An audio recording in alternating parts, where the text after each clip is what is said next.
In small group learning or teaching, the main idea is that learning is seen as social or collective activity. In the 1960s and 1970s, it was typical to emphasize knowledge and the cognitive side of learning. The ideas of social learning are ancient. In our time, after social constructivism became one of the main pedagogical approaches after the 1970s, the discourse of learning together has focused on the collaborative nature of learning, socially situated learning, and knowledge being constructed through interaction with others. Learning is seen as an interactive and social process facilitated by the teacher, and the students have an active role in learning. Peer learning is also one umbrella term that describes the activity of learning together, focusing on students learning from each other through sharing and collaboration.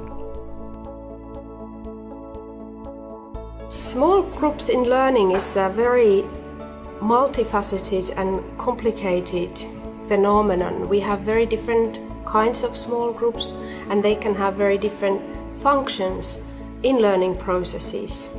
Depending on what the function of the group is, the groups will work in a little bit different ways. The work can be more facilitated, more structured in some learning, and the teacher's role, of course, changes also accordingly. So it's very important to be aware of what kind of learning processes are in question and what is the role of the group in the learning process.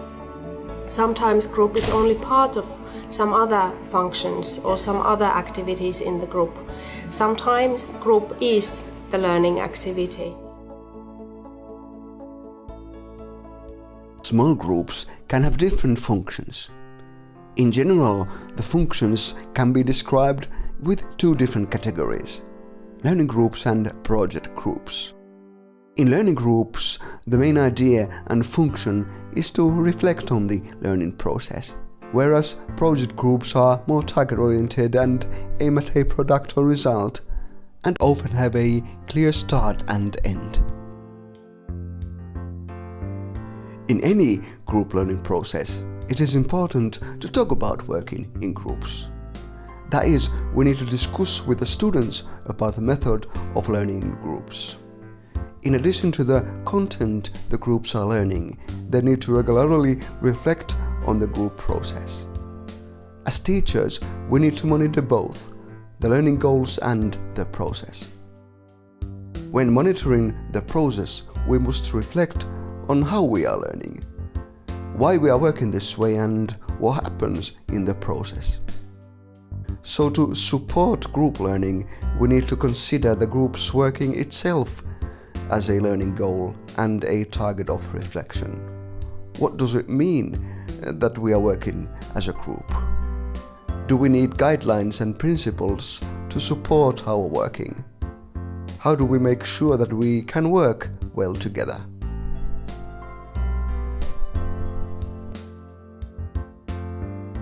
The theories of group dynamics have roots in psychology. Wilfred Bion has presented a theory of dual tasks of a group. In order for the group to function well, there are two tasks that need to succeed simultaneously: the content task and the safety task. The content task refers to the actual reason why the group is formed. There is a goal that the group needs to achieve together. The second task is about the feeling of security in the group. In order to successfully work in a group, its members must feel that the group has a good atmosphere.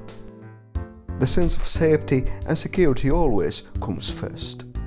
Being, as in how we act in a group, security and a sense of belonging are important. After gaining this, we can really start working towards the shared goal. The group cannot fulfill the first task without the second one, and the second one is not enough alone, without a purpose.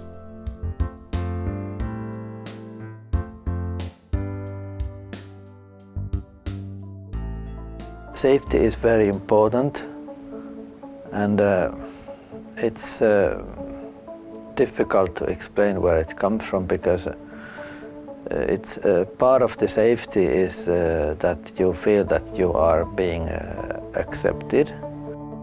In my view, to generate a successful group learning situation, this requires that the safety and comfort of all participants is carefully taken into account.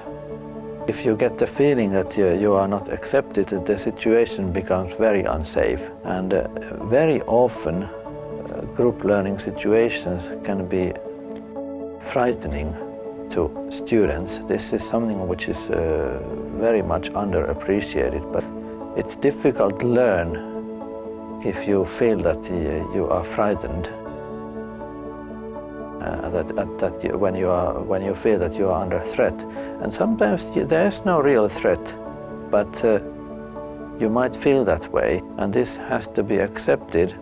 So tools and the techniques that help people feeling safe, they should be used, I think, much more than they are used today.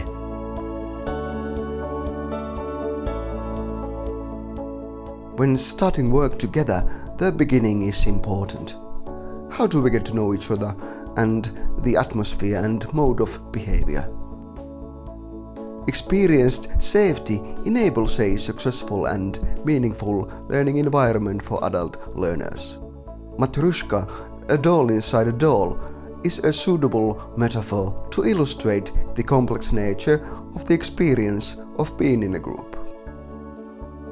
Different layers of the Russian Matrushka doll represent the complexity of human being, and how many layers each person is willing and ready to reveal to the other participants.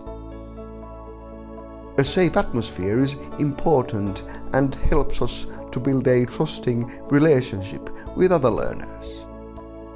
The layers encompass experiences as well as emotions and cognition.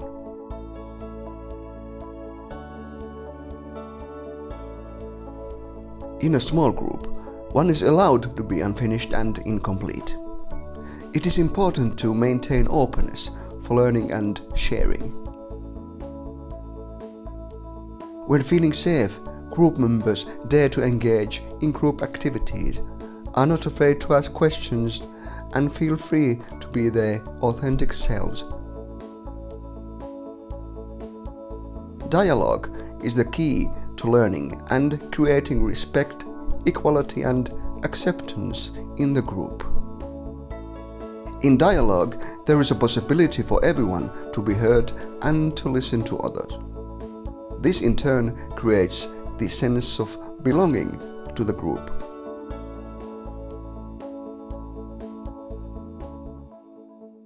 I come from Eastern Finland, and we are regarded more talkative people there, so I'm not afraid to open my mouth and say what I think, even in groups where maybe I don't feel that safe. But of course you want to give more from yourself, and also it enables the expression of also the negative things when you feel safe. Showing the positive sides and telling about positive things is easy. To really develop and learn, you really need to also sometimes focus on the things that need to be developed further. And that's what safety enables.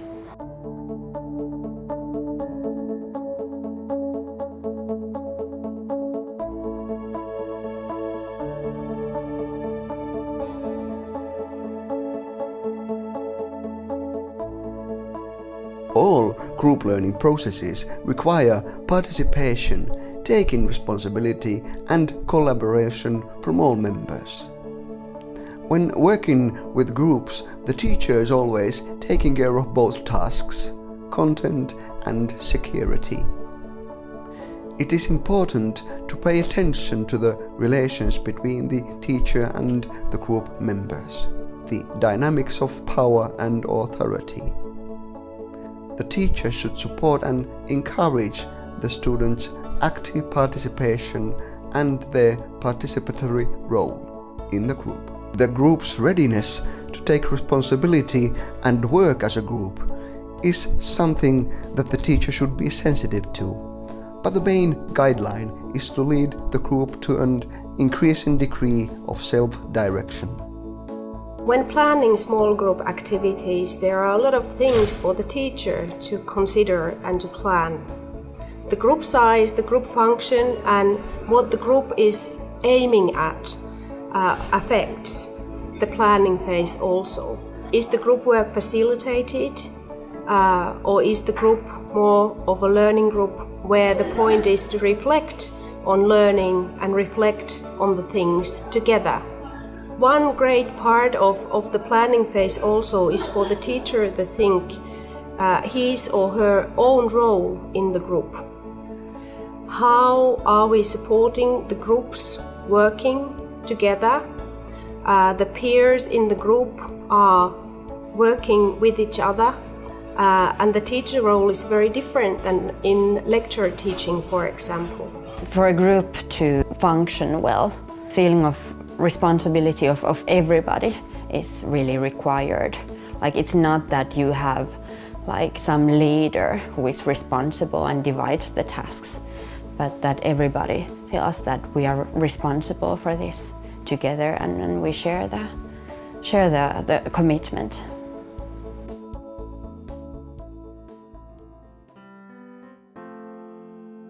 One concept in the discussion of social learning is the concept of community of practice by Etienne Benger and Jean Leif.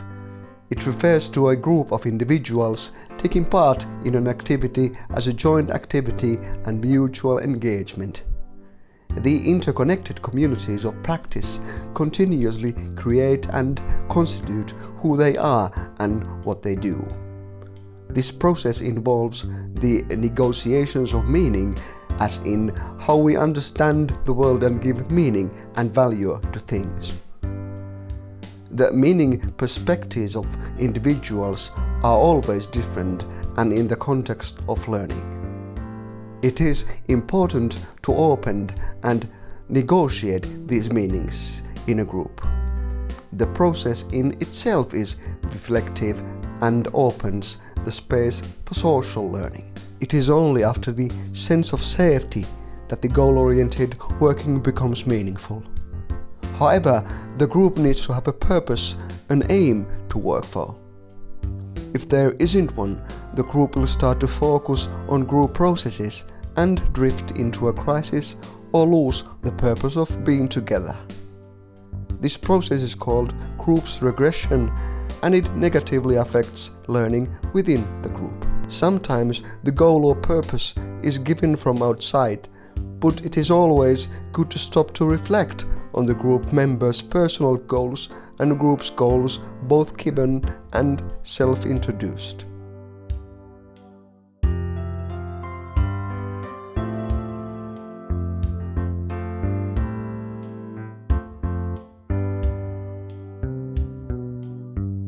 Setting a goal gives a work direction, and the group members can be more self-directed or be led by the teacher as they work towards the goal.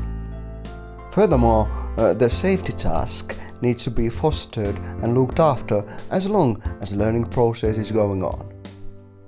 A good beginning is essential for group work, but supportive working methods are also significant. Through dialogue, sharing and reflecting, the group can maintain openness and an inquiring attitude, and thereafter keep working together.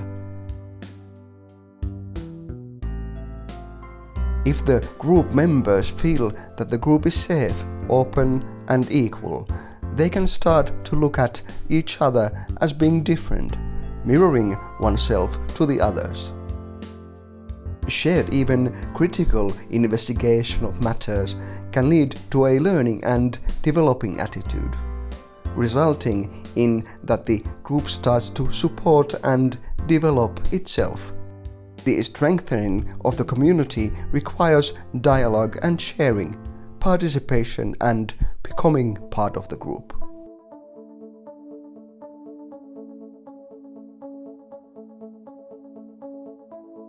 To learn by discussion, it means to me that, first of all, of course, I need to listen a lot. Basically, it means that I kind of have rather a personal connection with the other people in this small group.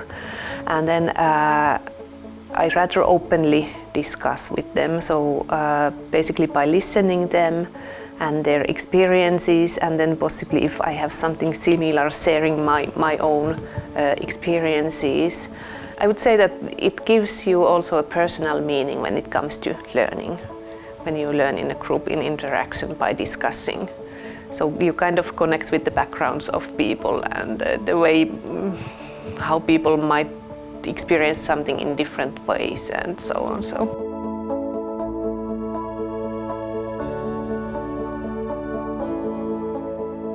The planning of a group-based learning process has to be structured. As in any teaching, we need to consider assignments, learning activities, assessment and feedback. But we also need to leave some space, if possible, for group processes and alterations. Depending on the group's function, the activities and methods can vary according to the teacher's capabilities and preferences, the theme or function of the course and the resources that we have. There can be a tendency towards either more dialogue and small group discussion and reflection, or more functional and active methodology, or a mixture of the both. It also makes a great difference if the group process is always led by the teacher, being present at the group, or if the students work independently by following given instructions or organize the learning themselves.